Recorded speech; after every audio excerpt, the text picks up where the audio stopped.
I think people get so used to sort of the toothache of past pain that it almost blurs out in their mind. It's like that sound, the ringing that eventually your brain stops processing. But I think you have a very good rule of thumb, which is the 18-month rule. And I wonder if you could help people understand that it is not a suffering that you have to take with you like a ball and chain for the rest of your life. There are ways to release it, but it does involve circling back and processing it through language. Yes. Well, let's define what processing means. Okay. So, let's say that you had a pretty painful history of being bullied when you were 13, and you're still carrying that with you. You carry it with you in your posture. You carry it with you in your assumptions about people. This is all implicit, right? It's not explicit. You carry it with you in the form of resentment and questions about what it might have been. And you carry it with you because you've been demeaned by it. But you're not 13 anymore. You're 40. And those experiences are not transferable in any simple manner to your current reality. So you go back and you think, okay, what happened? What exactly happened? And what happened means is, what were the causal pathways that put me in that position of vulnerability and inferiority? And you want to specify them as carefully as possible, because what the part of you that's hanging on to that wants to know is, have you changed enough so that that won't happen again? And if the answer to that is yes, even through thinking, you realize, well, I'm not that person anymore. Or you go back to the experience and you figure out, oh, this is what I did and I could stop doing that.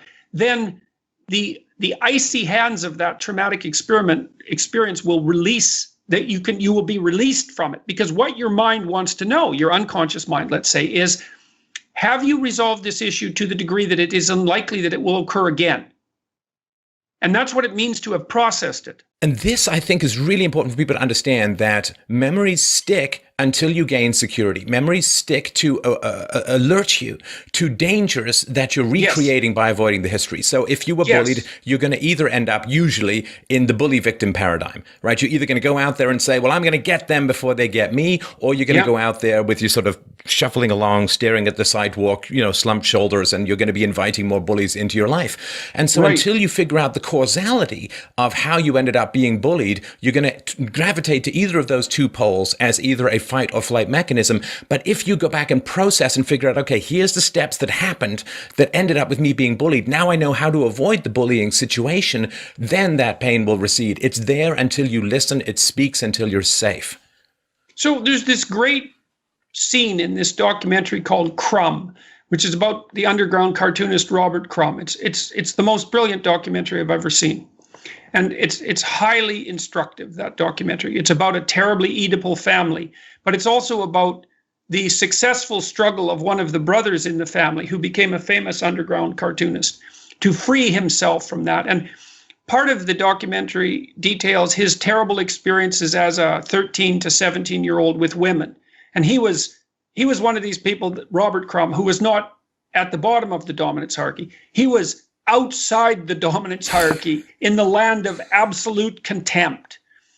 And he made this card when he was about 13 or 14 with a broken heart on it, and described his realization that he was such an outsider that he would never be successful with girls, or period, but particularly with girls.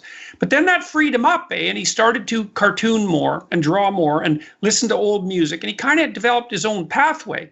And then he became a very successful illustrator, and then he became very successful with women. And so, but he drew this picture to illustrate what he was like when he was 13, and it's very self-critical, and he draws himself as kind of hunched over, thick glasses, really skinny, underdeveloped, weak chin, bad attitude, poorly presented, badly dressed, like a walking testament to resentment and weakness. And it wasn't until he realized that he was playing that part, and that was also fueling his rejection, was he really able to move towards overcoming it. And so partly what you want to do is to go over your past and figure out, okay, what stupid things did I do, or in what manner was I insufficient so that this negative destiny was more likely to visit me? Now, you don't assume that everything that happened to you was your fault or under your control, because everything isn't your fault and everything isn't under your control. But you do want to figure out, okay, well, if I played some hand in this and that could be rectified, well, then I should figure out how to rectify it, because then I won't be in this situation anymore. You talked about the bully victim who invites more bullying. It's like, well, if you've conducted yourself in a manner such that you've attracted the attention of bullies and you haven't stopped doing that, then you're still going to attract the attention of bullies. And so your mind is very alert to such things. It's always looking for where you're weak and vulnerable and warning you about it. And it's just an alarm bell, right? It isn't necessarily a problem-solving mechanism. And so alarm bells might be going off in your head all the time, and that's very unpleasant. But the difficult process of articulating it and thinking it through can free you from that. And so that's what the past authoring program is